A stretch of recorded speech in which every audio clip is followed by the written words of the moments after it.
When I went to Russia, I was very well aware of their history, and so were they, especially the intelligent among them, of whom there were many, because their educational system was phenomenal.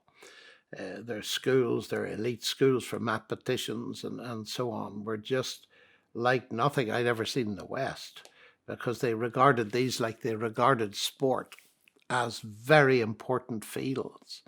And you had a sense in which there had been real oppression. They were, many of them, completely impoverished. They had to have two or three jobs. The university would empty at harvest time because the professors were all out harvesting or helping on their little datches and all this kind of thing. And the thing was that they'd been left in ignorance about Christianity. They didn't know. The most telling evening, I think, was one of the early evenings where I gave a lecture on science and Christian belief. And I said to them about Newton, Kepler, Galileo, and so on, all being believers in God.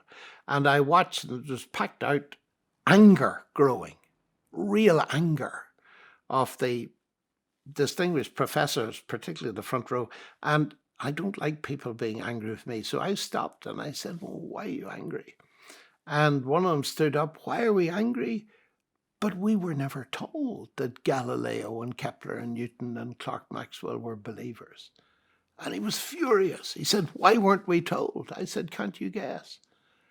The ideology you were sold was that Christianity was anti-intellectual, anti-scientific, and now you're learning actually it's the other way around.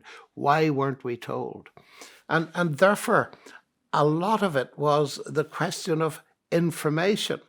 I remember one man who said to me, when I asked him, do you ever talk about God? And his answer was, well, tell me about England. Do you talk about green cows?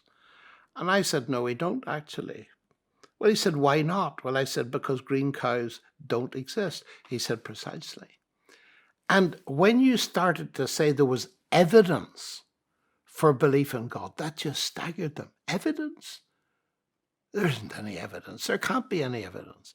So the idea that Christianity might have some kind of intellectual underpinning was totally new. And so you had to proceed very, very slowly indeed. But they were fascinated by it, and they just lapped it up, particularly in those early days.